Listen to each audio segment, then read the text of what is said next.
So after this, after taking this seriously, to have the good teachers, like thank God, we have very good teachers in all the foundation course. See, we got to keep them. And then we had to replace them. Don't go after the masters right away. Look at what they can do first. See how they can express the ideas clearly. See?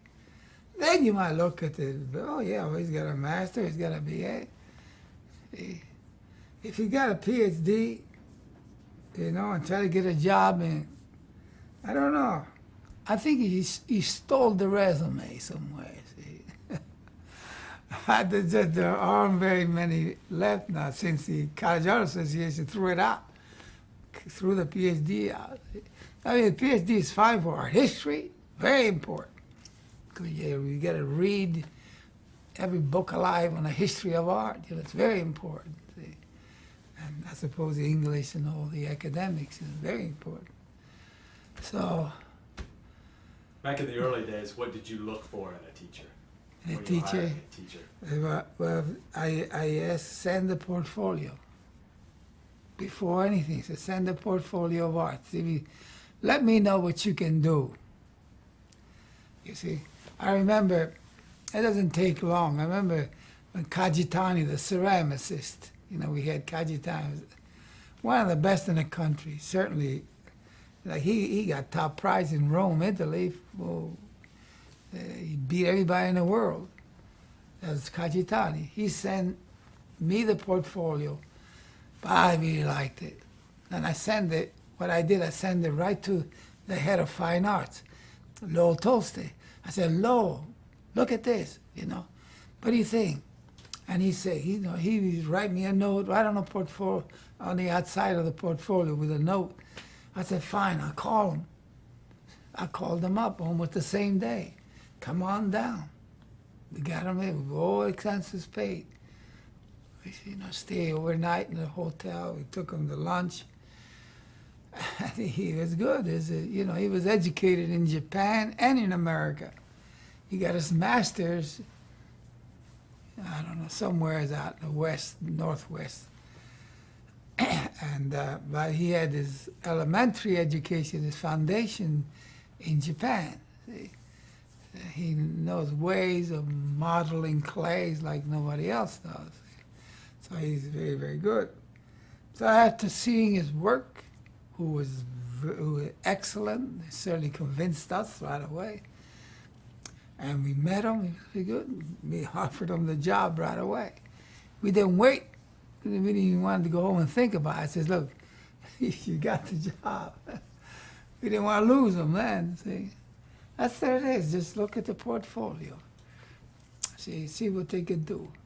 I remember one gentleman that sent his portfolio to us, I don't know, about at least 11 years straight. And he sent the same stuff, practically the same stuff all the time. All black and white. And I was looking for some color too. Always all black and white, black and white. Finally, I got tired of it. I wrote him a nice letter. I always wrote him a letter, thank you, but your work is not in keeping with what we're looking for. Thank you for submitting and all that. You always have to be nice to these kids, But send me something with color. I want to see how you use color. He stopped sending. He stopped sending. I guess either he didn't like color or he didn't know anything about it. See?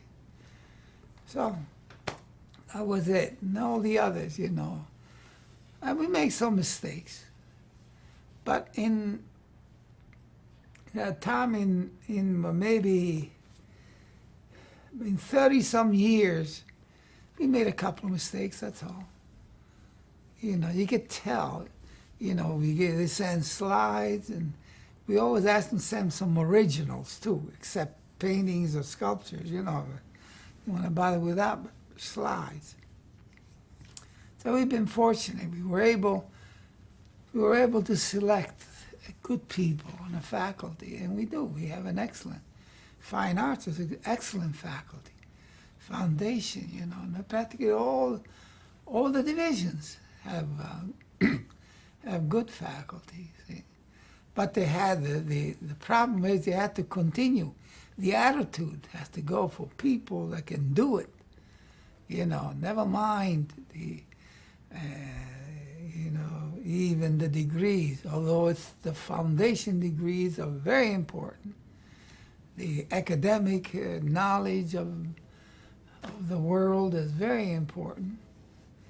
You so much so often, you know, you can't just teach drawing a color by just knowing or drawing color. You have to have read others, you know, what did Michelangelo do, what did Titian do, what did Delacroix use in colors. You know, Delacroix, for example, the French painter was one of the first to use very bright chromatic colors.